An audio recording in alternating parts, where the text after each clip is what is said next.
Saludos a todos, soy Alba Lopera, directora de Mundo Viperino. Esta vez les hablo desde los micrófonos de Mundo Insólito Radio, una emisora que se caracteriza por la libertad en contenidos, la calidez de equipo y la pasión por conocer qué hay más allá. Damos así paso a un programa tan auténtico como la vida misma.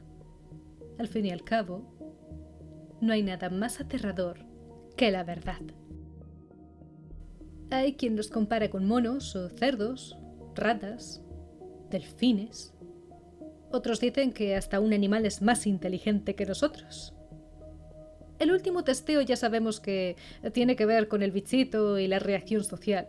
Muchos de ustedes han trabajado por la búsqueda de una información libre, veraz, objetiva, respetuosa y ética. La han exigido y se han encontrado con una masa enfurecida que, apoyada por las versiones oficialistas, han sembrado más caos del que había. Ahora, creo que podemos mirar con orgullo y dolor también cómo hemos sobrevivido a un episodio histórico lleno de mentiras, lleno de enfrentamientos entre nuestros más allegados y traiciones de quienes más admirábamos. Eso como poco. ¿Qué les voy a contar, amigos, si hemos sufrido la misma historia? Pero no se ha sufrido de igual manera. Aún así, el sufrimiento de uno no debería invalidar el de ajenos. Me conocen ustedes y saben que siempre busco un modo de compartir un punto de vista positivo o un poco de optimismo. Y con cosas como estas nunca viene mal comprobar cómo reaccionamos ante situaciones críticas y cómo se comportan los demás. Me hizo sentir casi igual que cuando termino de contemplar un cielo estrellado. Sé que puede parecer muy típico, una metáfora común, pero creo que es algo que hemos hecho todos, ver el infinito y ser conscientes de que podemos ser o muy afortunados o muy desgraciados. Y que dentro de 100, 200, 300 años seremos presos del olvido. No me sirve eso de la huella digital porque, al igual que de la nada puede surgir algo, el desorden puede traer un reseteo absoluto. El desorden u otro nuevo orden mundial que destruya lo que ya conocemos. ¿Quién sabe? Y lo digo literalmente, ¿quién sabe? Siendo muy generales, podemos volver a subrayar que, al final, lo que queda, pues son las acciones realizadas, con buenas intenciones o egoístas, pero que nos demostraron, al menos a nosotros mismos, cómo fuimos. Todos hacemos lo que podemos. Hoy no se hace nada. O se hace más de lo que deberíamos. Eso solo les compete a ustedes. El programa de esta noche es fuerte. Es directo. Amigos, con según qué temas se toma prudencia, se busca ser lo más neutral posible para no favorecer ningún extremo, ninguna hipótesis en concreto, pero con la velada de hoy queremos advertir que si se encuentran un tanto sensibles o desesperados incluso, se abstengan de escucharlo y regresen cuando se perciban más abiertos, flexibles, más animados. La sociología es fascinante, pero hay grupos poderosos, grupos influyentes que atacan a nuestros puntos débiles para manipular a gran escala. No son conspiraciones. Esto se usa, por ejemplo, en publicidad, en la difusión de propaganda, cómo enfocar un dato, cómo realizar un estudio de masas. Ya conocen bien ese tema. Repito, lo han vivido en sus propias carnes. Así que decía que al ser humano se le relaciona con los cerdos, los conejos, las cobayas, las ratas, los ratones. Hoy quiero hablarles del experimento Universo 25. Uno de los experimentos más terroríficos, desmotivadores, tristes y duros en la historia de la ciencia y que han marcado ese concepto de drenaje conductual. Se puede hablar largo y tendido al respecto durante horas. Vamos a aferrarnos a los datos demostrables que ya de por sí provocan un escalofrío intenso. Bien, el testeo se hizo con una colonia de ratones y el objetivo era el de explicar las sociedades humanas desde un punto de vista científico. Algunos psicólogos matizan que lo que de verdad buscaban era ver los efectos del hacinamiento de la conducta no se alejaría mucho de nosotros, ya que cada vez se insiste más en que somos demasiados en el planeta, que no habrá recursos para abastecernos a todos y que el nacimiento de bebés resulta extremadamente catastrófico y contaminante. Pero a la par aseguran que no hay suficiente población para abarcar este decrecimiento demográfico o la sostenibilidad y el desarrollo de una sociedad. El experimento 25 tiene sus detractores y sus defensores, sus fanáticos también. Entraba dentro, decíamos, del aspecto que sería el drenaje conductual, un término, por cierto, acuñado por el etólogo John B. Calhoun para describir el colapso en el comportamiento que puede darse ante un caso de sobrepoblación. Iremos por partes. Para empezar, estamos hablando de una sobrepoblación idílica. ¿De acuerdo? Imagínense, amigos, esa utopía que muchos fantasean. El paraíso de lo que se habla en las religiones. Se hizo con ratones un espacio lleno de copiosa comida y abundante agua. Hubo varios experimentos con roedores por parte de John. Empezó en el 47 en una granja con ratas y continuando por esa vía fue en el 1972, sediento de ambición, cuando creó ese paraíso, su entorno que inhibe la mortalidad en los ratones. Así lo llamó, una jaula para ratones de 101 pulgadas cuadradas con alimentos y agua reabastecidos para apoyar cualquier aumento en la población, lo que llevó su enfoque experimental a sus límites. Es su experimento más famoso de todo lo que realizó. La población del universo 25 llegó a 2.200 ratones. Normal. Tenían de todo, comodidades y muchísimo tiempo libre. ¿Qué creen ustedes que puede pasar en un paraíso así? Sin depredadores, sin enfermedades, una sobrepoblación infinita, ¿verdad? Un apocalipsis ratonil, la dominación de los roedores. Pues no. El infierno en la tierra. Tal cual. El doctor observó que, pasado un tiempo, se dieron ciertos comportamientos anormales, en su gran mayoría destructivos y autodestructivos, y para el día número 600, su población de ratones estaba a punto de extinguirse. Infanticidio, incesto, canibalismo, violaciones y todo tipo de atrocidades surgieron de este mundo aparentemente utópico, donde los ratones, repito, tenían suficiente alimento, agua, todo para estar felices. Al principio, siendo sinceros, durante los primeros meses, la población de ratones parecía haber sufrido un pequeño bache, pero después, del tirón, hubo un crecimiento desorbitado de criaturas. Y cuando se alcanzaron los 600 ratones, poco más de 600 para ser más precisos, empezaron a reducirse los nacimientos. Las camadas eran en menor número y menos frecuentes, a la par que las muertes aumentaban.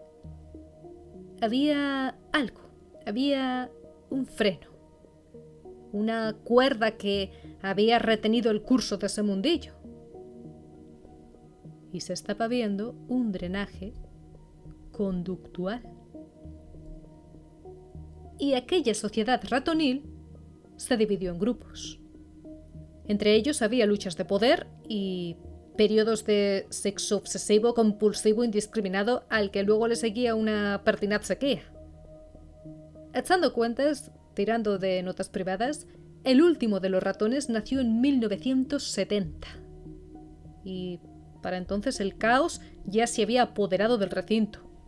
Las hembras devoraban a sus hijos, los machos copulaban entre sí y todos se odiaban. Todos eran el enemigo. El objetivo principal de cada individuo, la meta que se perseguía a todas horas, aquello por lo que cada ratoncillo se levantaba cada día, era por la protección del espacio. Es decir, un recurso de bien escaso por el que pelearse literalmente a muerte era el espacio propio. Después comer y luego dormir. Ya está.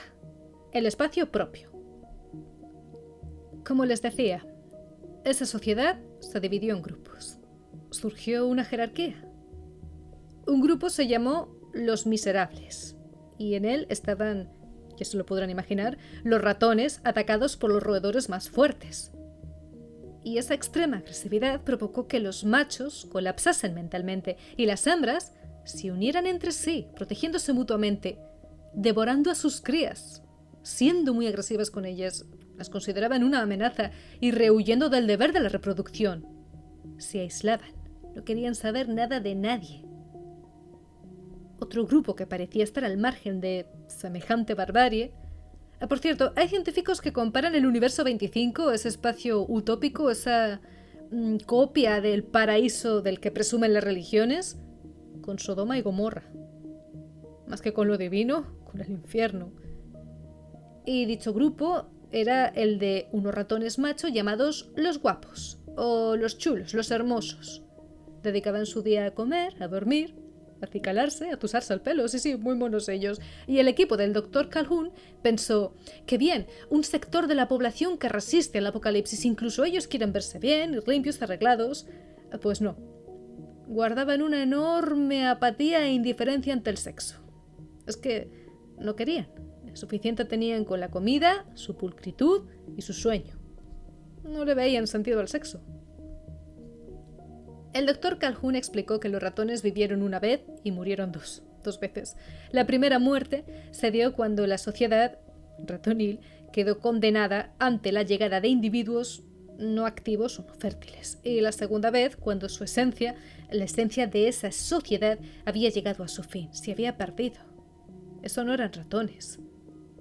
No se correspondía con su definición, características, naturaleza. No lo eran. Pasaba el tiempo, y lo que comenzó siendo un paraíso idílico se había convertido en un averno dilatado en el tiempo durante meses y meses y meses y meses. 2 años después del inicio del experimento, nació el último bebé de la colonia. Un bebé que se crió en un entorno en el que se practicaba ya el canibalismo y había un desenfreno de sexo, violencia, dolor y peleas. Es cierto, no faltaba la comida ni el agua, pero eso no era importante para ellos. Lo importante para estos ratones era disfrutar de la homosexualidad, atacar al sexo contrario por ser del sexo contrario y comerse a todo aquel que supusiera un peligro para la estabilidad del espacio personal. Al final, los ratones querían abandonar el lugar, dispersándose, alejándose.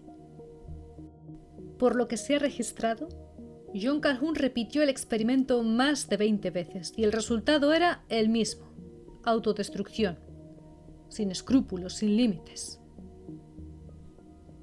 Hasta aquí sería el experimento. Como les he dicho antes, esto da para muchísimas horas de debate y tienen cabida cientos de matices, por supuesto. Un episodio que tiene, se ha dicho al principio del programa, sus fanáticos y sus detractores. Vamos a intentar equilibrar un poco esta información. Ya saben que en el mundo viperino nos gusta aportar un poco de todo para ampliar más aún ese rango que cause esas primeras impresiones. Se habla de cómo la población abandonó la meseta para terminar extinguiéndose lentamente a los pocos años. La conclusión, amigos, es, o sería, que nos espera este futuro y que llegará mucho antes que el propio desabastecimiento. Pero en el fondo no son más que especulaciones salvajes. Pregunto, ¿podemos extrapolar este universo de ratones a nuestra civilización? O bueno, vamos a ser más específicos, ¿a nuestra sociedad? ¿A Europa? ¿A España? Por ser mucho más concretos. Es evidente que no somos ratones, pero ¿seríamos comparables? La respuesta no es fácil, aunque tras mucho meditarlo y desde largas discusiones, los expertos defienden que no somos comparables y que estaríamos totalmente exentos de acabar así. En nuestro mundo existen restricciones que los ratones no tenían entonces. La falta de recursos ya limita el crecimiento de algunas comunidades y nuevos y complejos factores sociales han aplanado el crecimiento de las sociedades del primer mundo, pero en nuestro mundo ha habido cambios. Se ha cambiado el concepto de igualdad, por ejemplo, o el concepto de derechos humanos. Antes la esclavitud era normal. ¿Quién no tenía un esclavo? Hoy en día se comprende que no. No puedo resistirme a mencionar otra vez la ventana de Overton. En el mundo de los ratones no había restricciones de ningún tipo. ¿Y hoy en día? ¿Qué estamos haciendo? ¿Hay un camino más ordenado que se subraye para evitar que nuestra sociedad se tuerza o, por el contrario, vivimos un periodo de desenfreno? Pero claro, ¿qué entendemos por desenfreno? ¿Lo que hoy se considera libertad? Miren, el psicólogo Jonathan Friedman reclutó estudiantes de secundaria y estudiantes universitarios para llevar a cabo una serie de experimentos que medían los efectos de la densidad en el comportamiento, y él midió su estrés, su incomodidad, agresión, competitividad y antipatía general. Y declaró no haber encontrado efectos negativos apreciables. Esto fue en 1975. Así que los investigadores argumentaron que el trabajo de Calhoun no era algo único sobre la densidad en un sentido físico, como el número de individuos por unidades de área, sino sobre grados de interacción social. Decían que plantear que la sobrepoblación hará que devoramos a nuestros propios hijos es algo demencial, pero yo les digo, amigos, hoy en día empieza a considerarse un arte cocinar cuerpos humanos, comer carne humana. Es parte de una performance. También se criminaliza la maternidad. Se considera que es un error desear tener familia y descendencia. Sobre los ratones y eso de devorar a sus crías, bueno, hoy en día no estaría permitido llevar a cabo una abominación así. Pero un momento, ¿qué pasa con ese proyecto de ley que determinaba que se podía dejar morir de inanición a un recién nacido que no había podido ser abortado en su momento? Hay cosas que no deberían de plantearse siquiera. Siendo extremadamente rigurosos con la ciencia, el experimento del universo 25 se considera poco realista e imposible de extrapolar. ¿Por qué? Porque se entiende por ello un estudio perteneciente a una época en la que todo experto, psicólogos, sociólogos, etólogos, creían que los límites de la investigación eran para los demás, excusando con cuestionables premisas filantrópicas lo que en realidad era solo curiosidad egoísta. Es decir, se interpreta este experimento como una forma de jugar a ser Dios. Y que faltaba madurar en ética y el entendimiento de ciencia. Les digo, amigos, según juzgan las voces del hoy, que es un estudio fuera de lugar, que no sirve, contemplado solo como una manera inhumana de actuar, un ejercicio de extrema tortura. Hoy en día el experimento Universo 25 se considera tortura, porque esos animales están en unas condiciones deformadas.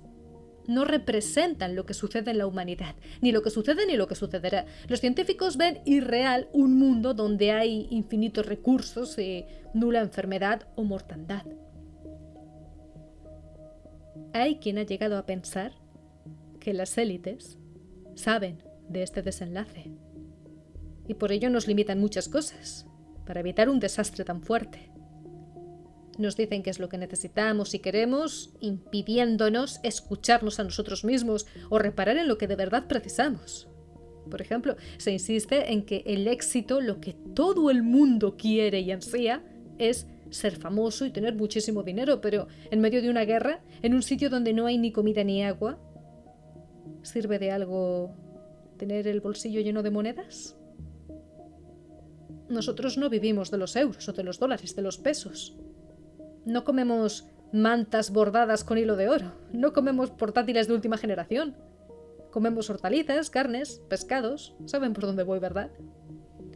Por otro lado, a diferencia de los ratones, Nuestra especie es un eslabón que vive pensando en lo que puede ser y en lo que fue, en vez de en lo que sucede de verdad, el presente. Y aún así, sabiendo lo que puede ocurrir, no siempre tomamos medidas para evitarlo o suavizarlo o aprovecharlo según se mire. Así que, amigos, me despido de ustedes dándole las gracias por compartir una velada más con nosotros y deseando que este experimento, aunque catalogado de erróneo e inútil, les haya aportado algo, les incite a pensar. Nos vemos en el próximo programa. Un abrazo.